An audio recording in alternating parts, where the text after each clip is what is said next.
Isa ka bang certified batang bubble?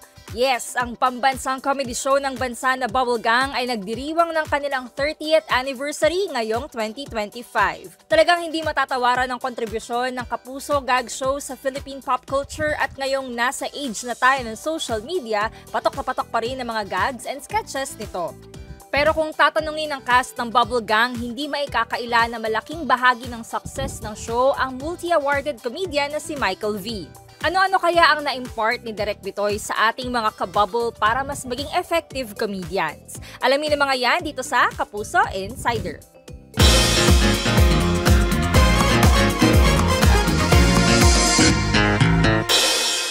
Akala ko pagpasok ko dito, paglabas ko, nagmamaneho na ako ng kotse, wala naman pala. Di bali na, bibilin lang ako kabayo, tipid pa sa gasolina. Hiyang-hiya naman ako sa iyo, no?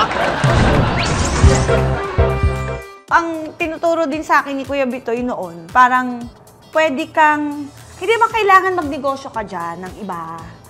Ito yung karirin mo. So sabi niya sa akin, ito yung business mo. Kasi dumating yung time, nagkaroon ako ng negosyo sa food, no? Kami nung kapatid ko.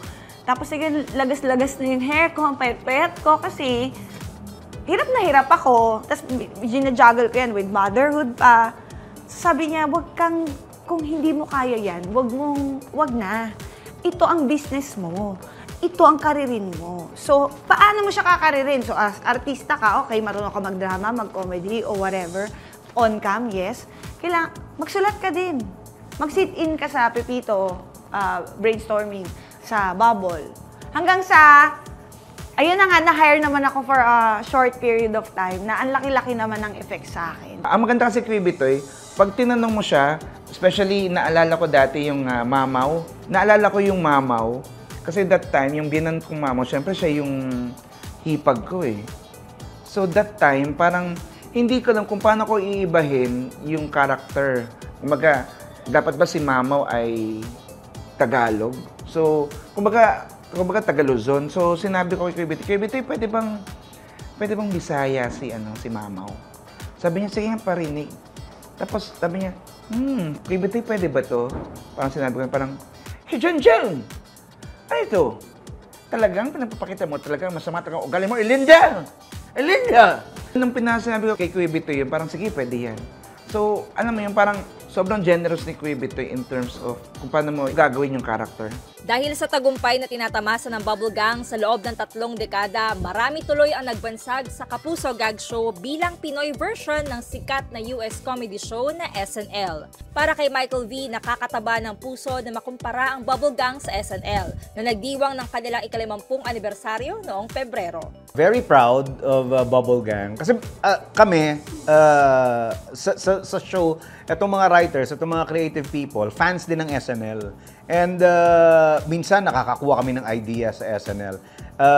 Hindi naman yung idea ng pagpapatawa mismo, but the way to produce yung mga gags and sketches. Production-wise, maraming naitulong ang SNL sa amin dahil pinag-aralan din namin kung paano nila ginagawa.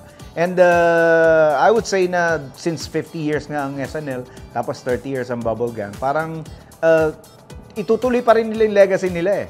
The same way na nakikita ko itutuloy ng Bubble Gang legacy. It doesn't matter kung sino na yung cast or sino na yung director at yung mga writers. I think the name Bubble Gang is a very bankable name. It's a very bankable brand na I'm pretty sure i-uphold ng GMA until magtagal pa. Kaya mga batang bubble, sit back and relax dahil patuloy na maghahatid ng more tawa, more saya ang Kabubble Barkada sa susunod pang mga taon. Kaya let's chew it every Sunday night!